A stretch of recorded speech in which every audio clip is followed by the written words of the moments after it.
성경 말씀은 마태복음 3장 2절 말씀입니다. 회개하라, 천국이 가까이 왔느니라. 아멘. 오늘날 흔히 듣는 말 중에 혁명이라는 말이 있습니다.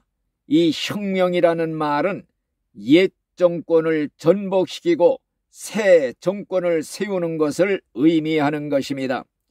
그렇지만은 이런 방법으로 새 정부가 세워질지라도 처음에는 잘하겠노라고 많은 것을 약속하지만은 내중에는 또 부패의 악순환을 거듭하게 되는 것입니다. 이것은 마치 의복을 갈아입으면 다시 낡아져 버리는 것과도 같습니다. 아무리 해도 마찬가지인 것입니다. 과연 이 세상에는 부정부패, 사회의 구조학을 근본적으로 근절시키는 완전한 혁명은 존재할 수가 없는 것입니다. 그렇지만 우리 기독교인들이 수행해야 할 유일한 혁명이 존재하고 있으니 그것은 바로 세상적인 혁명이 아니라 예수님의 피 묻은 십자가의 복음을 전함으로써 인간의 본성을 근본적으로 개조시키는 인간혁명, 예수혁명인 것입니다. 우리 인류의 유일한 소망은 오직 예수 그리스도 한 분뿐입니다. 그렇기 때문에 우리들은 이 땅에 하나님 나라의 건설을 위해서 예수혁명의 기수가 되어야 될 줄 믿습니다. 과연 우리 기독교는 조용한 혁명의 종교다, 이렇게 말할 수가 있는 것입니다. 18세기 말에 불란서에 큰 혁명이 일어났습니다. 임금들과 대신들을 죽이고 정권 때문에 서로 죽이는 피비린 나는 역사가 계속이 되었습니다. 이러는 동안에 불란서는 국토가 크게 황폐되었습니다. 그런데 같은 시대에 영국에서는 조용한 혁명이 일어났던 것입니다. 요한 웨슬레 같은 부흥사가 일어나서 회개운동을 일으켰습니다. 많은 사람들이 자기 죄를 회개하고 하나님께 돌아오는 놀라운 역사가 일어났습니다. 일대 정신혁명으로 전환하게 된 것입니다. 그 결과로서는 한 사람의 피 흘림도 없이 온전히 사회의 부정부패가 사라지게 되었던 것입니다. 감옥제도가 개선이 되었습니다. 노예가 해방이 되었고 노동자와 농민의 생활이 향상이 되었습니다.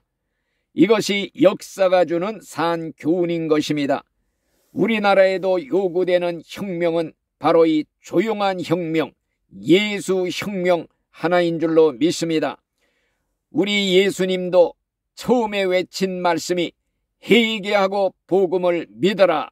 세례 요한도 처음 외친 말이 회개하라, 천국이 가까웠느니라.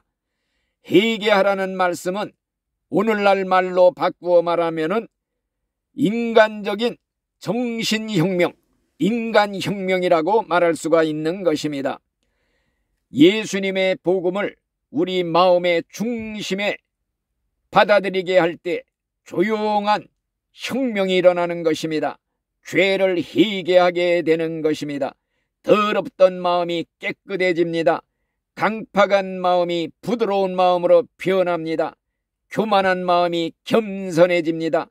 거짓된 마음이 진실된 마음으로 변합니다.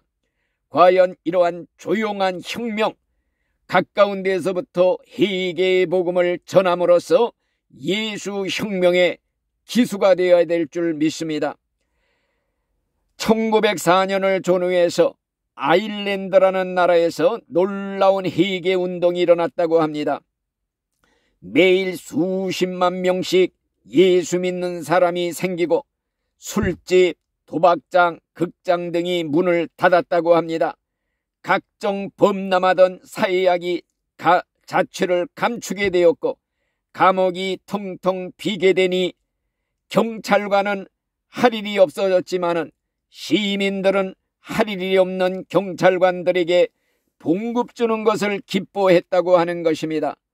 그리고 북아일랜드 조선소의 직공들은 회개한 결과로서 훔쳤던 많은 물건들을 반환하는 운동이 일어나게 되었다고 하는 것입니다.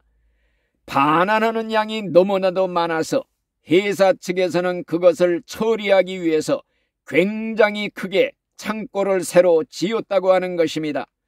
또한 그뿐만이 아니라 탄광지대에서는 광부들이 회개하기 전에는 석탄을 나르는 당나귀들을 때렸지만은 부흥이 일어나서 성령 충만함을 받은 후에는 당나귀까지도 사랑해 주었기 때문에 당나귀들도 그들에 대해 변화가 일어난 것을 알 수 있을 정도였다고 하는 것입니다. 우리나라에서도 1907년도에 대부흥운동이 일어났습니다.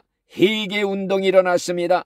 어떤 요리사는 일어나서 회개하기를, 나는 지금까지 주인을 속여서 내 집도 토지도 마련했는데 이제 가산을 정리해서 주인에게 다 돌려드리겠습니다. 많은 사람들 앞에서 자백을 했다는 것입니다. 한 번은 어떤 강도단 두목이 부흥회를 하는데 조롱할 목적으로 참석했다가 설교를 듣고는 회개를 했다고 합니다. 그리고는 곧장 경찰서로 달려가 자수를 했다는 것입니다. 이것을 보고 놀란 경찰은 너를 고발하는 사람도 없는데 네가 네 자신을 스스로 고발하는구나. 우리의 법으로서는 네 사건을 처리할 수가 없으니 돌아가라. 그래서 다시 돌려보냈다고 하는 것입니다. 이렇게 예수의 복음을 전함으로써 회개케 하여 새 사람을 만들 때 과연 인간 혁명이 일어납니다. 근본적인 혁명이 일어나게 되는 것입니다. 과연 우리의 기독교는 물론 이 나라를 부정부패 없는 정의의 사회로 건설하기 위해서 존재하는 것은 아닙니다. 그렇지만은 예수의 복음을 전함으로써 영혼을 구원하는 것이 근본 목적입니다. 그래서 이 땅에 하나님 나라를 건설하는 것입니다. 그렇지만은 예수의 혁명으로 하나님의 나라가 확장될 때 여기에서 사회를 정화시킬 수 있는 원동력이 된다고 할 때 우리를 믿는 신자들은 많은 사람들에게 복음을 전함으로써 예수 혁명의 기수가 되어야 될 줄 믿습니다.